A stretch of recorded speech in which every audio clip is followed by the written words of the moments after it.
Bien. ¿Aló? Ya. Esta es a mí me corresponde hacer hoy 3 clases, y la primera de ellas, que es de pancreatitis crónica. Yo les pregunto que con las modificaciones curriculares y todo eso, muchas veces no sé en qué contexto están ya familiarizados con la enfermedad. Pero en esencia la pancreatitis crónica es una enfermedad de tratamiento médico, ¿ya? Que raras veces termina en tratamiento quirúrgico, ¿ya? Entonces, ¿ustedes en sus clases de gastroenterología, medicina interna, vieron algo de pancreatitis crónica?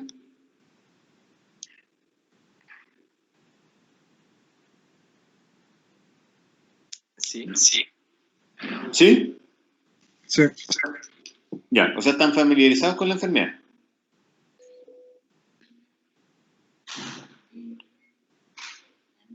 ¿Aló? Sí. Sí. Ya.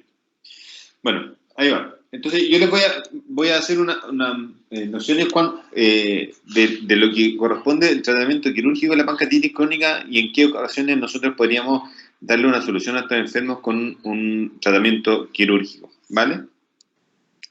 La pancreatitis crónica es la inflamación y la fibrosis crónica del páncreas con pérdida de acinos e islotes pancreáticos. Cuando uno considera la definición de la pancreatitis crónica y ve que hay procesos inflamatorios crónicos, ¿ya?, con cambios reparativos que van asociados a fibrosis, y además hay pérdida de la celularidad normal del páncreas, o sea, pérdida de los acinos pancreáticos y los islotios, vamos a ver que, de cierta manera, van a haber grados variables de insuficiencia de páncreas endocrino y exocrino. En general, la mayoría de las pancreatitis crónicas se deben al uso y abuso de alcohol, en un 75-90%. Hay un 10-25% de las pancreatitis crónicas que son idiopáticas y que se asocian en general a enfermedades también de origen genético.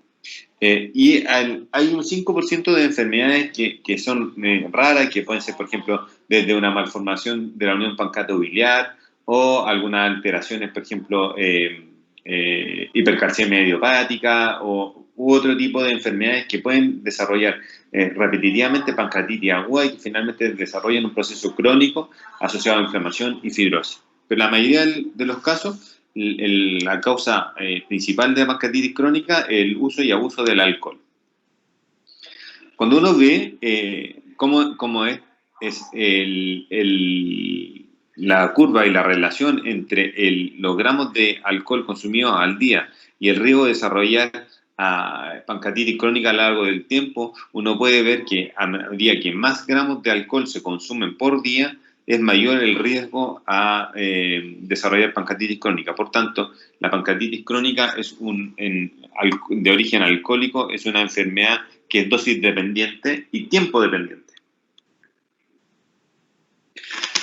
Cuando uno evalúa cuáles son los mecanismos fisiopatológicos que desarrollan el proceso fibroso e inflamatorio crónico, tiene que saber que hay una noxa, un agente, una injuria que daña de alguna manera el páncreas. En relación al uso de alcohol, no está muy claro la forma en que directamente el uso y abuso del alcohol daña directamente el parénquima pancreático. Sin embargo, esto desarrolla un deterioro de la función acinar. Hay cambios en la secreción de los conductos exocrinos, o sea, de los ductos pancreáticos, con engrosamiento de su pared. Hay obstrucción de los conductos por este engrosamiento de la pared del conducto pancreático y una obstrucción del lumen. Esto va haciendo que el contenido del líquido pancreático, que es principalmente proteína y calcio, vaya desarrollando acúmulos de proteínas con calcio, aumenta la inflamación crónica de los ductos y desarrolla mayor inflamación y mayor muerte de celular y reparación con fibrosis. ¿Se escucha bien? Porque dice que tengo mala red. Yo escucho bien. Ya, perfecto. Sigo. Cuando hay algunos mecanismos que directamente pueden, o en otro caso no el alcohol, pero por ejemplo un mecanismo, por ejemplo hay virus que pueden desarrollar pancreatitis repetida, hay enfermedades que pueden, la hipercalcemia, como se puso ahí la idiopática por una mala unión pancreato-biliar, que desarrollen directamente una injuria pancreática, y eso hay activación de las proteasas que van a hacer directamente que se mueran células pancreáticas. Siempre que sea muerte celular y necrosis, va a haber inflamación asociada, y esta inflamación se va a reparar en la medida en que superen los mecanismos regenerativos o reparativos del páncreas. Va a generar cierto grado de fibrosis. Cada vez que se desarrolla un proceso inflamatorio en alguna parte del cuerpo, la mayoría de esos procesos inflamatorios se regeneran con cierto grado de fibrosis. Hay acumulación de macrófagos, los macrófagos liberan factor de diferenciación de fibroblastos, y finalmente estos fibroblastos llegan, reclutan la zona inflamada y depositan colágeno, y esto va a desarrollar fibrosis y depósitos de colágeno, reparando el tejido ya no con la estructura original, sino con una estructura que es fibrosa y técnicamente es de peor calidad que el tejido original. Funcionalmente puede ser que se mantenga la misma función, pero teóricamente el tejido es peor. Y en el páncreas pasa lo mismo. En el páncreas, cuando hay un proceso inflamatorio, ya sea agudo o crónico, en el caso de la pancreatitis crónica repetitivo, esta fibrosis e inflamación van haciendo que progresivamente vayan disminuyendo la población celular, tanto acinar como de islotes pancreáticos, y vayan desarrollando las manifestaciones clínicas que caracterizan la pancreatitis crónica. Hay dos manifestaciones clínicas de la pancreatitis crónica. La primera es la sintomática, en que un paciente finalmente puede estar haciendo una pancreatitis crónica durante muchos años, y hasta que no desarrolla síntomas no va a consultar por esta enfermedad. Y los síntomas más frecuentes son el dolor crónico, un dolor crónico que principalmente en faja, en la región epigástrica, y hacia el dorso, como entre las fosas renales, y de cierta manera asociado a insuficiencia de páncreas exocrino o endocrino. La insuficiencia de páncreas exocrino principalmente se manifiesta como esteatorrea o baja de peso mantenida. En algunos casos se puede manifestar también como anemia. Y la insuficiencia de páncreas endocrino, la principal manifestación es el desarrollo de diabetes. Cuando uno ve las manifestaciones clínicas que se producen en la pancreatitis crónica, ve que el 80-90% de los pacientes consultan por dolor en la región epigástrica y en la región dorsal entre las fosas renales, como simulando el mismo dolor que siente cuando hay una pancreatitis aguda. Hay algunos pacientes que consultan por los síntomas que da la diabetes mellitus, otros pacientes que consultan por la esteatorrea, y otros pacientes que consultan menos frecuentemente por las complicaciones derivadas de los procesos crónicos que están derivados de la pancreatitis crónica, como por ejemplo obstrucción del conducto biliar o obstrucción del conducto pancreático.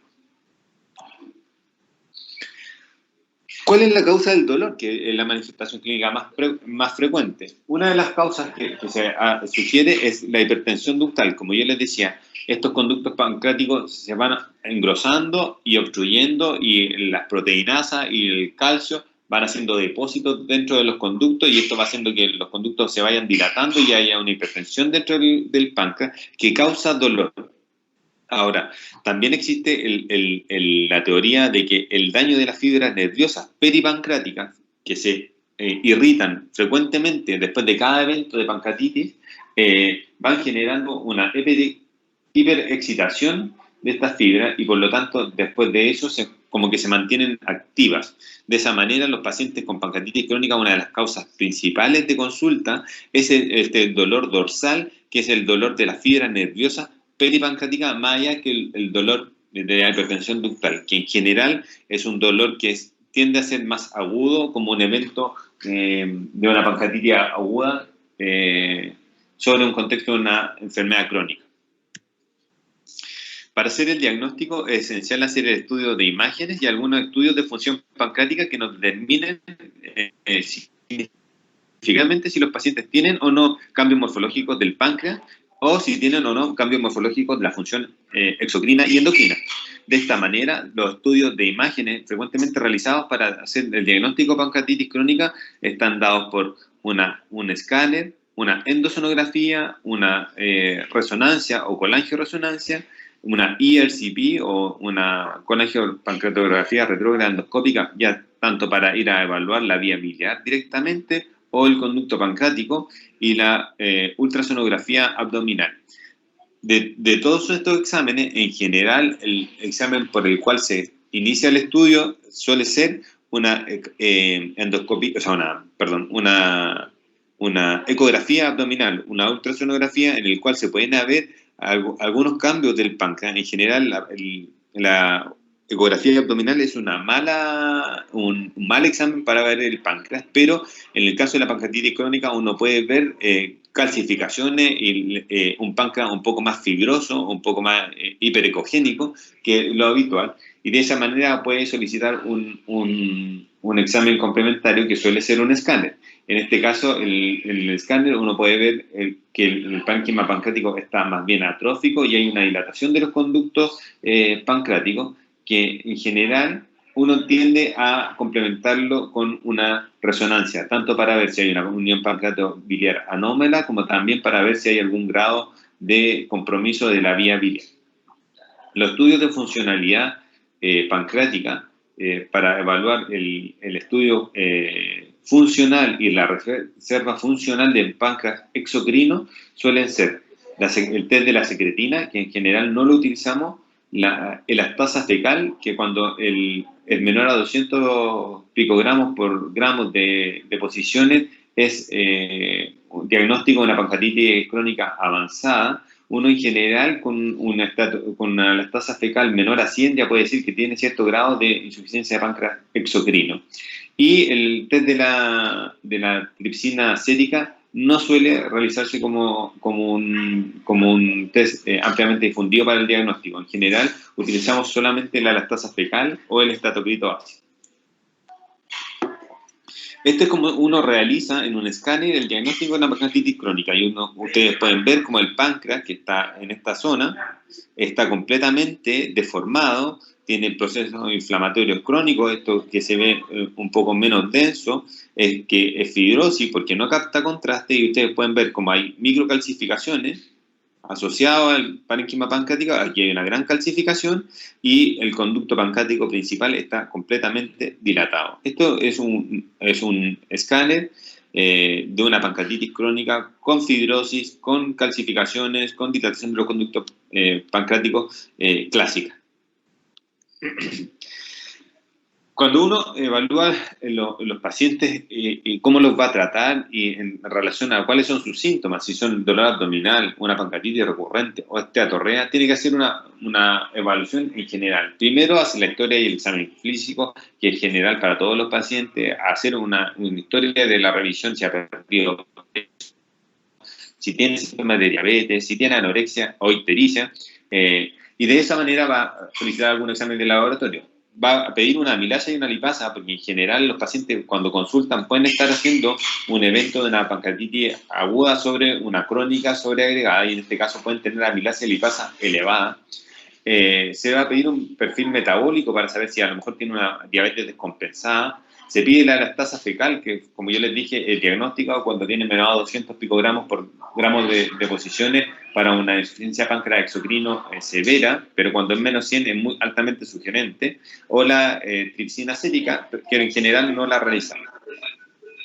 Después de eso podemos realizar un escáner para ir a evaluar si hay cambios morfológicos del páncreas, y en el caso que haya un cambio morfológico que sea normal, ¿ya? O sea, un páncreas que siga normal y no hay evidencia de pancreatitis crónica, nosotros vamos a hacer más bien un seguimiento de este paciente. Pero en el caso en que el páncreas esté anormal y este paciente tenga algunos signos que sean sugerentes de cambios morfológicos que puedan ser reparados por alguna otra técnica o quirúrgica, va a ser evaluado para cirugía. En general, cuando el páncreas es anormal, ustedes pueden ver que normalmente nosotros vamos a complementar el estudio ya sea con una resonancia o una resonancia más una colangioresonancia para poder definir si sobre este paciente que tiene una pancreatitis crónica, que tiene un cambio morfológico del páncreas que puede ser altamente sugerente de una lesión hipovascular o de un cáncer de páncreas, no tengamos sobre una pancreatitis crónica un cáncer de páncreas. Por lo tanto, en los pacientes que ya tengan una pancreatitis crónica con cambios de morfología del páncreas, es indispensable realizar un diagnóstico diferencial y descartar la presencia de un cáncer de páncreas coexistente en ese caso. Como yo les decía, es indispensable realizar en este caso, cuando hay cambios morfológicos, un diagnóstico diferencial, y esto puede ser un adenocarcinoma ductal del páncreas, un IPMN, que es un tumor papilar mucinoso del páncreas, que como pueden haber visto en la clase de tumores quísticos del páncreas, es un tipo de tumor particular, bien característico, que se caracteriza por la producción de mucina intraductal y que provoca grados variables de dilatación de los conductos pancreáticos, ya sea de rama periférica o de rama principal, y esta obstrucción puede determinar que se vea muy dilatado el conducto pancreático principal o los conductos pancreáticos de rama periférica, y con esto asociado a una atrofia del parénquima pancreático, tener cambios muy similares a los de una pancreatitis crónica. Y también siempre va a estar dado en los cambios morfológicos del páncreas, en los cuales hay alguna dilatación, todas las neoplasias quísticas del páncreas en evolución, que lo vieron ya en otra clase. Estos son los tres diagnósticos diferenciales que uno se plantea principalmente en una pancreatitis crónica con cambios morfológicos. Es muy importante, como yo les decía, que cuando hay cambios morfológicos hay que descartar un cáncer de páncreas. ¿Por qué? Porque en un 5% de las pancreatitis crónicas va a haber un cáncer de páncreas sobreagregado o coexistente con el diagnóstico de la pancreatitis crónica. De la misma forma, la pancreatitis crónica representa de por sí un factor de riesgo para el desarrollo de cáncer de páncreas. Y el riesgo de cáncer de páncreas aumenta con los años de evolución de pancreatitis crónica. De esta manera, un paciente que tiene 10 años de evolución de pancreatitis crónica tiene un 2.4% de riesgo de desarrollar un cáncer de páncreas, a diferencia que un paciente que tenga 20 años va a tener un riesgo mayor de desarrollar un cáncer de páncreas en una pancreatitis crónica.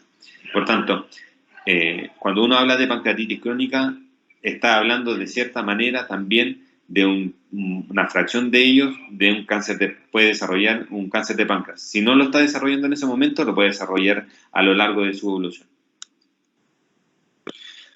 Hay diferentes cambios morfológicos del páncreas, como ya les dije, pueden haber tanto dilatación de los conductos pancreático principal o de rama periférica asociada a la presencia de litiasis intrapancreática, ya sea en conducto periférico o principal. Puede haber solo un cálculo principal que está dilatando en todo el conducto pancreático hacia distal, desde el cuerpo a la cola, y hacia la cabeza, que está relativamente normal. O puede haber una pancreatitis segmentaria solo de la cola, o definitivamente puede haber una atrofia completa del parénquima pancreático con la dilatación difusa de todos los conductos pancreáticos, con la afectación desde la cabeza, cuerpo y cola, o en diferentes partes del conducto pancreático haber grados de estenosis, ¿ya?, difusa y litiasis. De esta manera, el tratamiento de la pancreatitis crónica va a estar dado principalmente a aliviar los síntomas que dan problemas directamente y erradicar la causa que generó la pancreatitis crónica. Cuando uno identifica la causa de la pancreatitis crónica, de estos eventos reiterados de enfermedad, puede ir a tratarlos directamente, y en este caso, por ejemplo, como el 80-90% está asociado al abuso de alcohol, se puede hacer un tratamiento de abstinencia que en definitiva va a mejorar los síntomas tanto de pancreatitis recurrente como también los síntomas derivados de las posibles inflamaciones futuras. El tratamiento del dolor va a ir principalmente a la abstinencia del alcohol, al manejo de la dieta y disminuir la carga de grasa en la dieta, el uso de analgésicos que van a ir desde los antiinflamatorios hasta los opioides, el uso con enzimas pancreáticas exocrinas. Utilizamos normalmente la pancreatina exógena que los pacientes toman todos los días. Dependiendo del manejo clínico, vamos haciendo una titulación para poder saber cuántas dosis de ellos necesitan.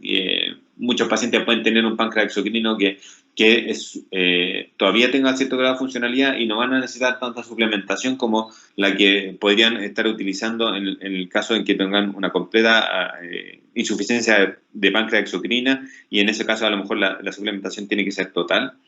En algunos casos, y esto lo tienen que tener claro, cuando hay un déficit en la absorción de grasa y el paciente presenta esteatorrea, hay algunas vitaminas que son liposolubles y los pacientes también pueden desarrollar manifestaciones derivadas de la hipovitaminosis, y en estos casos el tratamiento de la vitamina también se debe suplementar.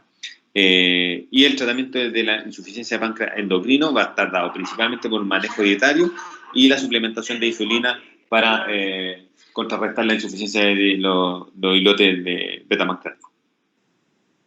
El tratamiento quirúrgico, que finalmente lo que nos convoca el desarrollo de esta clase, va a estar dado principalmente a solucionar las manifestaciones clínicas derivadas de la pancreatitis crónica, que pueden ser la obstrucción tanto del duodeno por la inflamación crónica, la obstrucción del bulbo duodenal o la obstrucción biliar.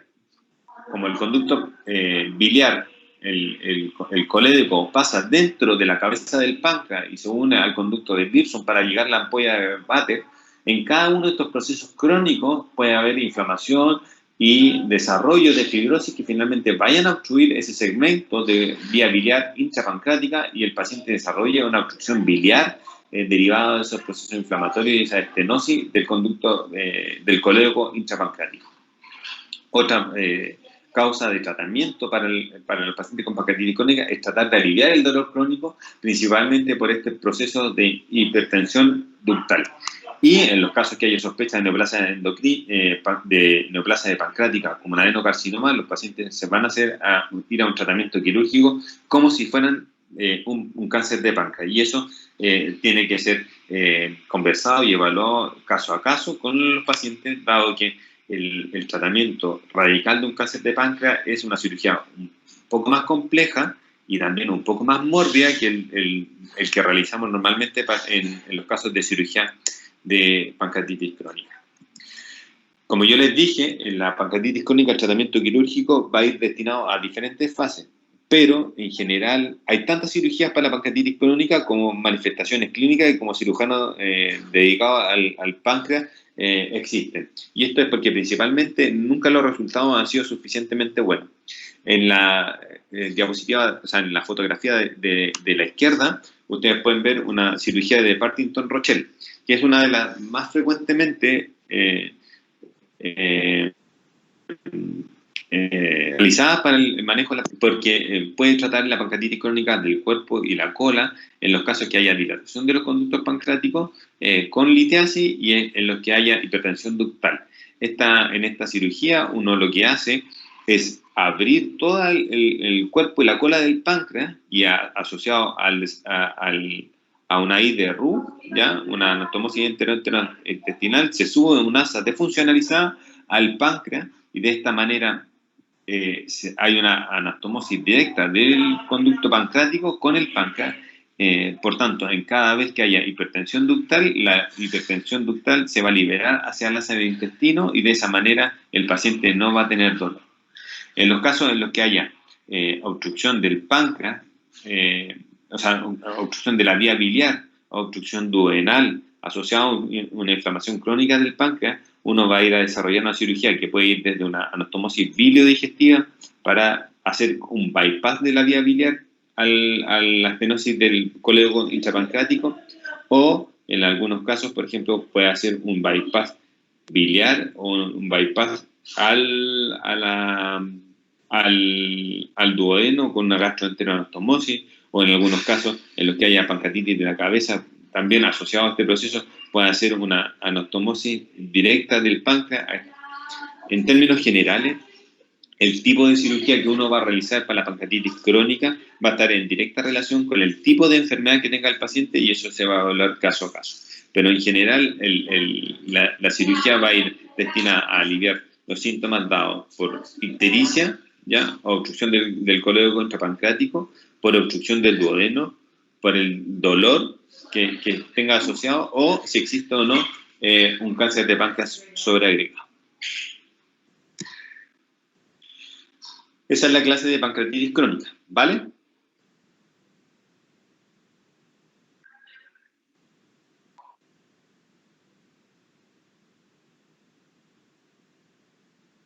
Doctor, ¿Aló? aló, doctor. ¿Sí? Una duda, ¿cómo evalúa la insuficiencia pancreática exocrina? Como dije, la principal manifestación clínica de la insuficiencia de páncreas exocrino es la esteatorrea, el síndrome de mala absorción con desarrollo de esteatorrea. Y cuando uno tiene, por la anamnesis, sospecha de que el paciente tenga una esteatorrea o una insuficiencia páncreas exocrino, lo que va a hacer es pedir un test de elastasa fecal, ¿ya? Y se pide así, elastasa fecal. Ok, gracias.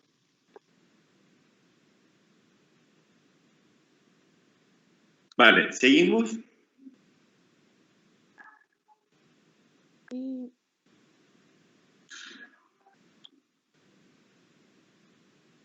Sí, Ustedes ya tuvieron una clase de tumores periampulares, ¿cierto? ¿Aló? sí, sí. Ya. Esta es la clase de cáncer de páncreas, ¿ya? Que está muy relacionada con la clase de tumores periampulares. El cáncer de páncreas, por lejos, es el cáncer más frecuente de los tumores periampulares, por lejos. Pero lamentablemente es el tumor que tiene peor pronóstico de los tumores periampulares. Ustedes pueden ver en una serie de aquí de un cirujano de la Johns Hopkins de Baltimore, que ha operado muchos cánceres de páncreas, o sea, muchos cánceres periampulares. Ustedes pueden ver cómo es la diferencia entre los pacientes que fueron operados de cáncer de páncreas y de los otros tumores periampulares. Y también pueden ver en la segunda columna que el porcentaje de pacientes resecados, ¿ya?, que finalmente uno le puede hacer una cirugía curativa por un cáncer de páncreas, es muy, muy, muy poca. O sea, más o menos, yo le hablo a los pacientes de la regla del 20%. De los pacientes que se hacen diagnósticos de cáncer de páncreas, ¿ya?, solo uno de cada 5, un 20% de ellos, se va a poder evaluar para una cirugía, porque la mayoría de ellos ya tienen metástasis al momento del diagnóstico, o sea, una enfermedad avanzada y terminal. En este contexto, ustedes pueden ver que el 18% de los pacientes que tienen un cáncer de páncreas solamente van a ser resecados con una intención curativa, de ir a curarlos de su enfermedad. Los tumores pancreáticos, ¿ya?, pueden ser de diferentes tipos y el páncreas tiene una celularidad que es muy variada. Tiene tumores endocrinos, tumores neuroendocrinos, tiene células que pueden desarrollar tumores quísticos, tiene células estromales que pueden desarrollar tumores estromales del páncreas, los sarcomas del páncreas que son bastante infrecuentes, o los pancreatoblastomas, que también son infrecuentes, pero el adenocarcinoma de páncreas, que es el tumor más frecuente del páncreas, o cáncer de páncreas, es un tumor que se origina en los conductos pancreáticos, o sea, en todos estos conductos que dijimos en la pancreatitis crónica están inflamados y engrosados. Las manifestaciones clínicas del cáncer de páncreas son bastante similares a las de todos los tumores periampulares.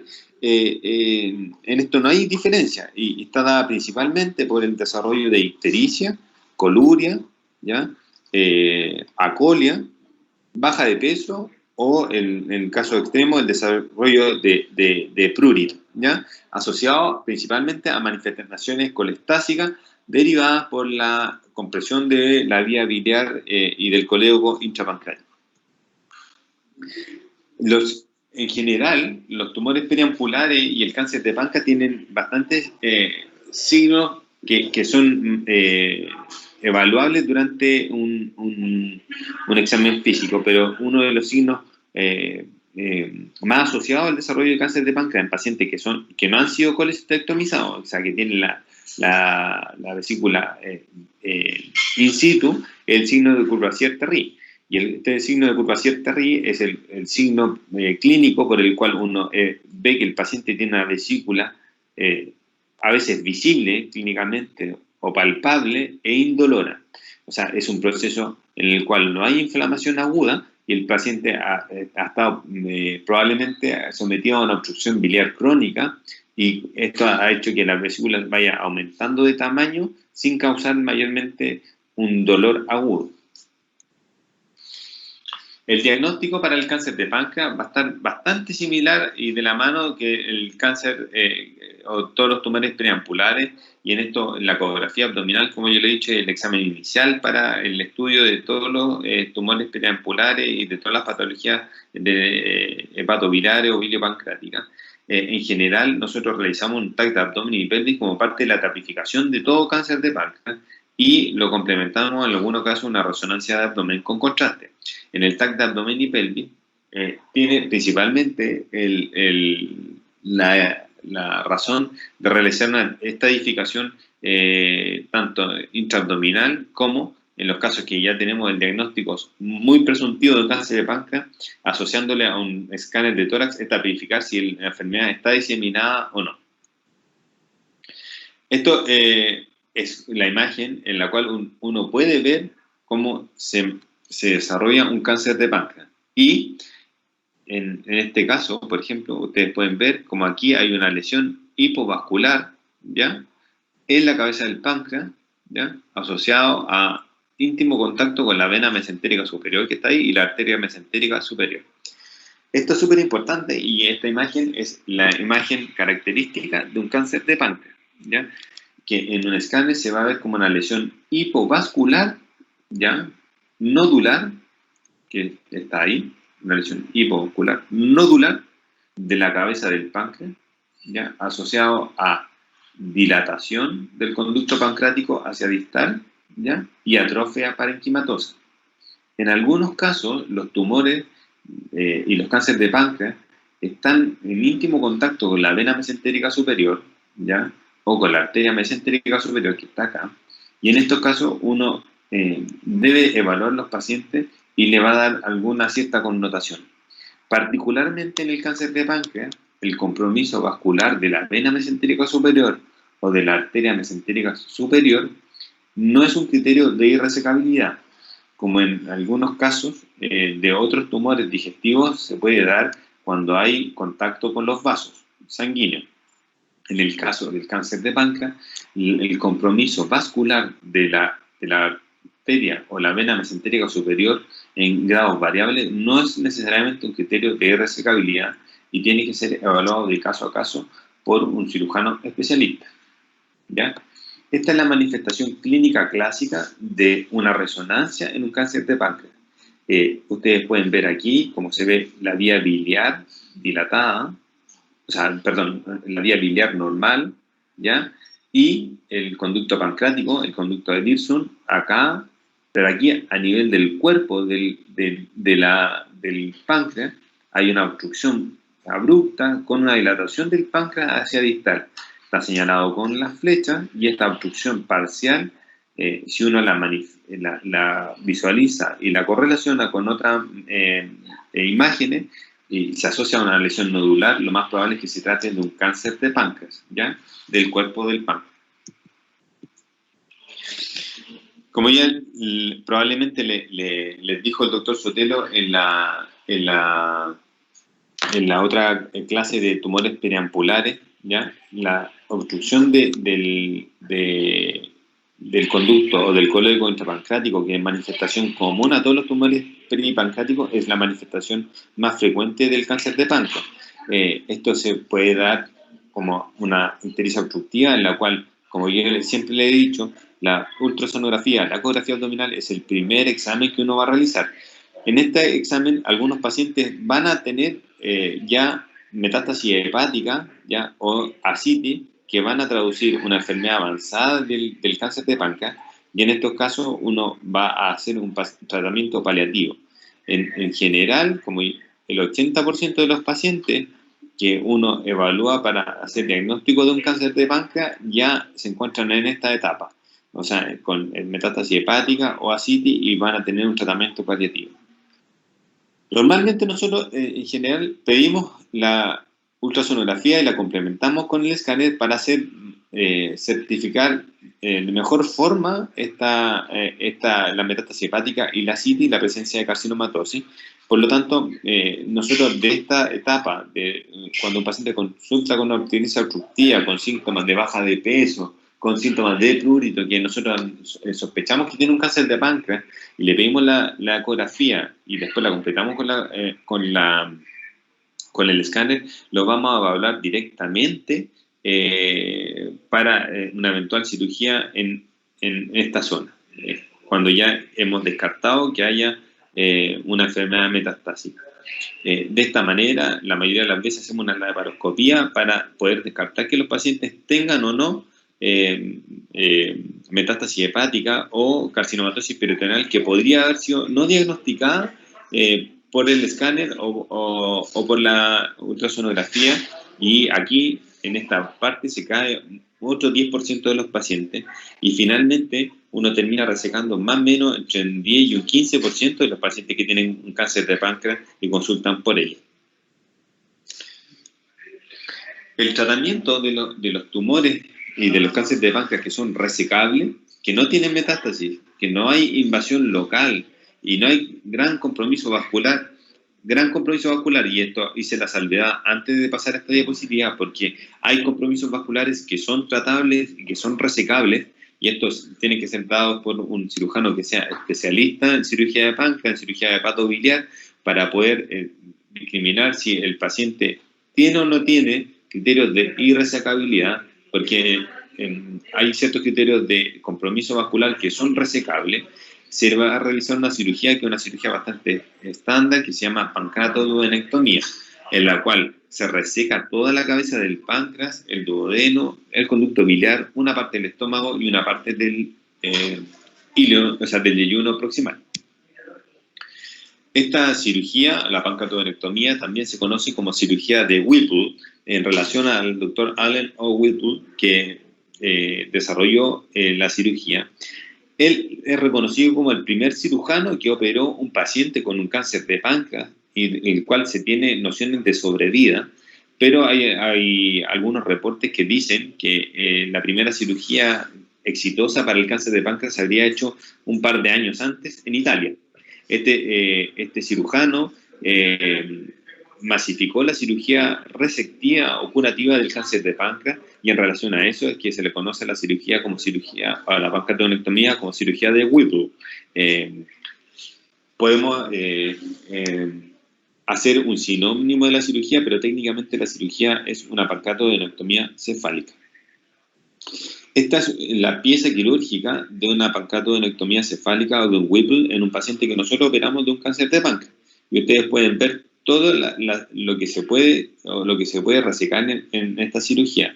Se saca la vesícula en bloque con el conducto biliar. Esto es el antropíloro, todo el duodeno, el yeyuno proximal, toda la cabeza del páncreas, ¿vale? Y todos los ganglios locorregionales para poder hacer una buena linfanectomía y una tipificación de la cirugía. La pancreatodenectomía o la cirugía de Whipple es la cirugía que tiene mayor morbimortalidad dentro de la cirugía digestiva. Es una cirugía que es muy compleja, es una cirugía que se realiza solo en algunos hospitales y la realizan solo algunos cirujanos, que deben tener alguna preparación en particular para tanto realizar la cirugía como para poder manejar las complicaciones.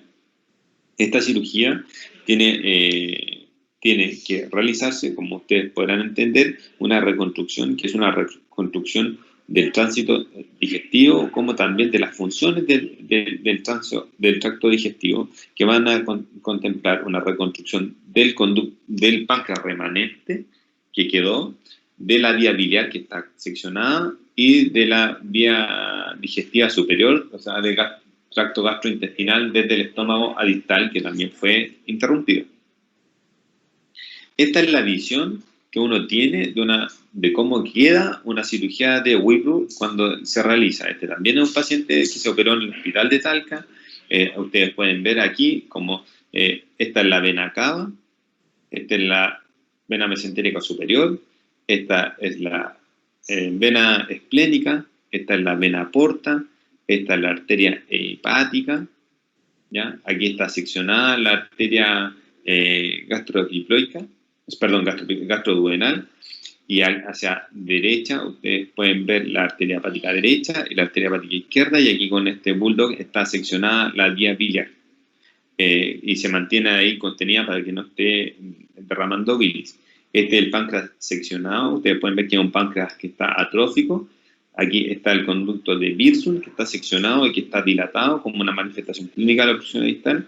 Y esta es la arteria mesentérica superior, la vena mesentérica superior, y esta es la vena renal. Esta es una linfadenectomía total que se realiza en un cáncer de páncreas para el tratamiento de esta enfermedad. Como yo les decía, una de las siendo una cirugía muy compleja, hay pocos centros que hayan concentrado gran número de esta cirugía.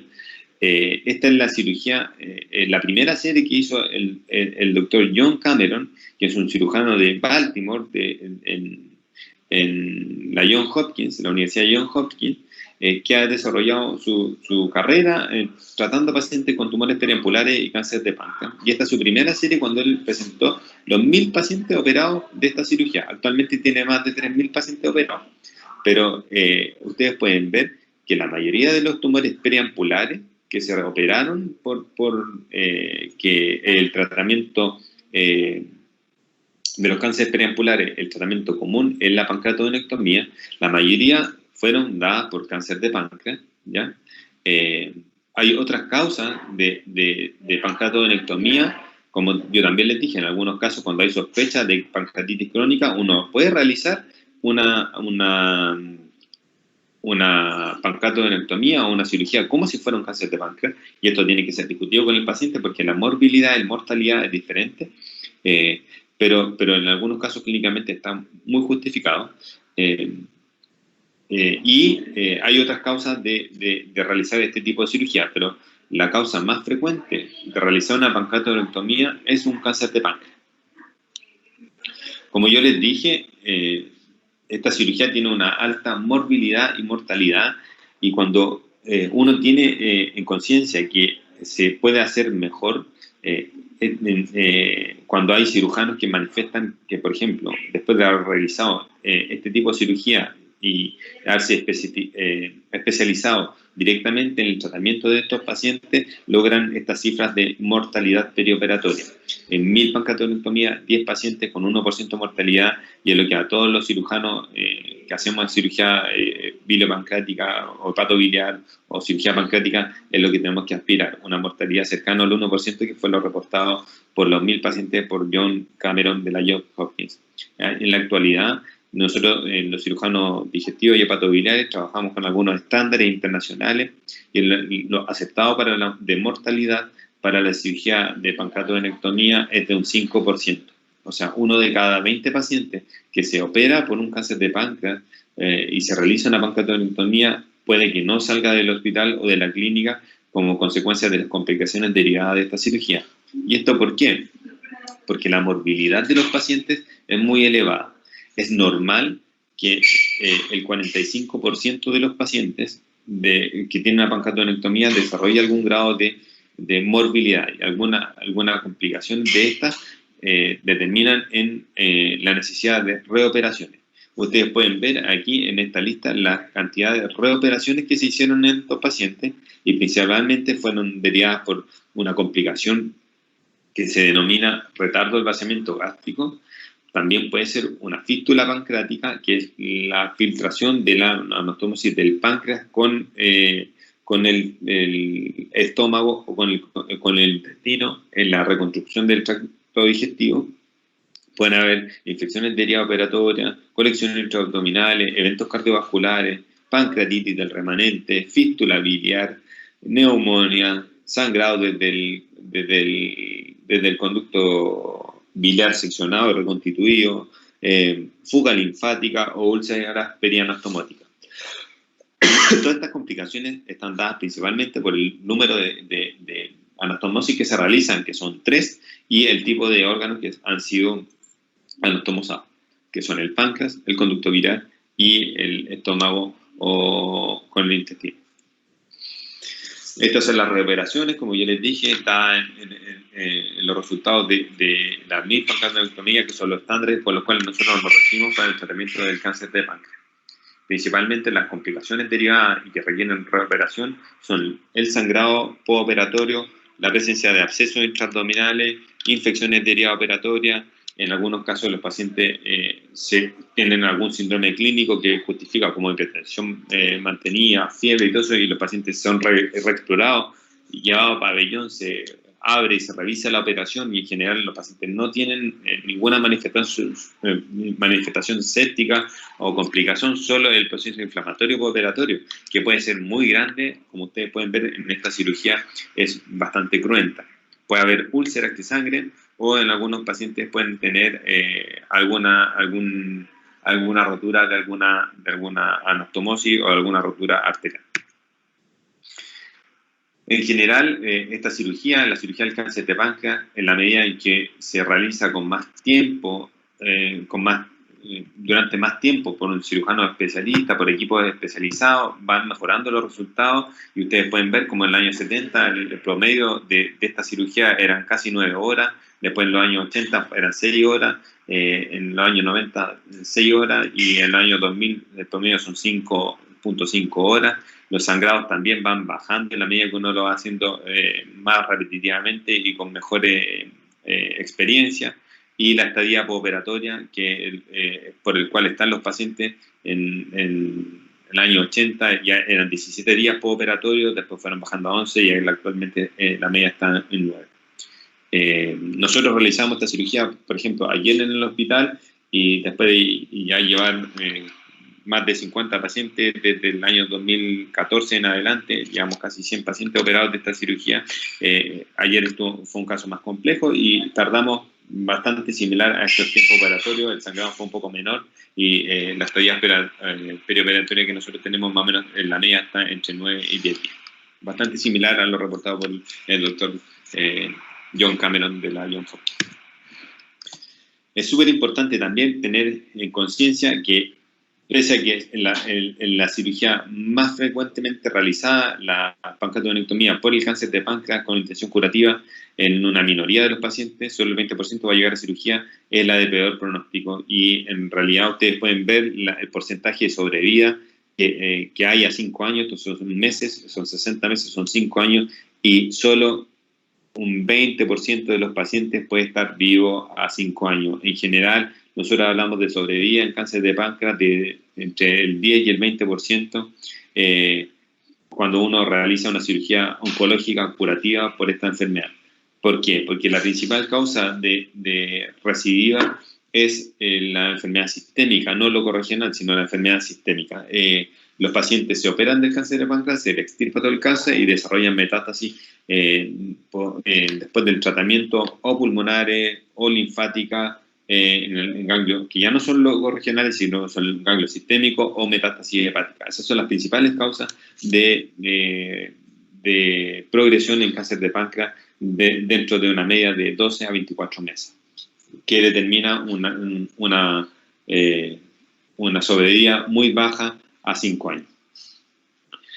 Pero los pacientes que son los más frecuentemente tratamos, que son los pacientes que consultan, como yo les dije, el 80% de los pacientes cuando se va a evaluar por un cáncer de páncreas y con tumor periampular tienen enfermedades que están metastásicas, y en estos casos el tratamiento va a ir destinado a aliviar los problemas de esta enfermedad, y estos pueden ser la obstrucción duodenal o la obstrucción biliar.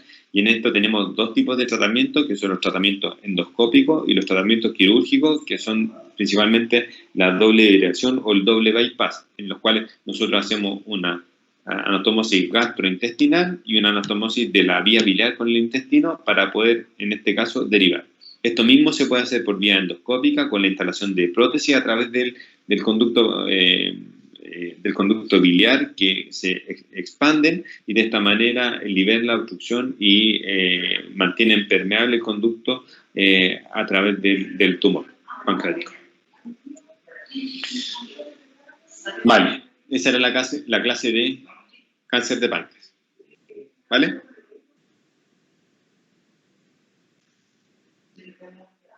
Doctor, en Talca, ¿cuántas de estas operaciones se hacen al año? En general hacemos como entre 1 y 2 por mes, ¿ya? O sea, el año pasado hicimos 20.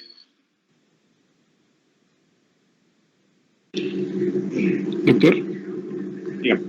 hola, oiga, no me quedó muy claro la última slide, no puso la doble derivación o doble bypass, como que no lo entendí muy bien. ¿Lo podría repetir?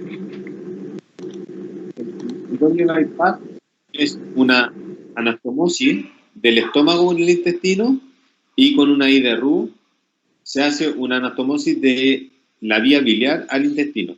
Yo les voy a hacer llegar con el doctor Ocaranza, ¿ya? Un documento, ¿ya? En el cual van a ir resumidas las 3 clases, ¿ya? Que son atingentes, son capítulos, tanto uno de cáncer de páncreas como uno de tumores hepáticos y uno de pancreatitis crónica para que tengan como complemento de las clases, ¿vale?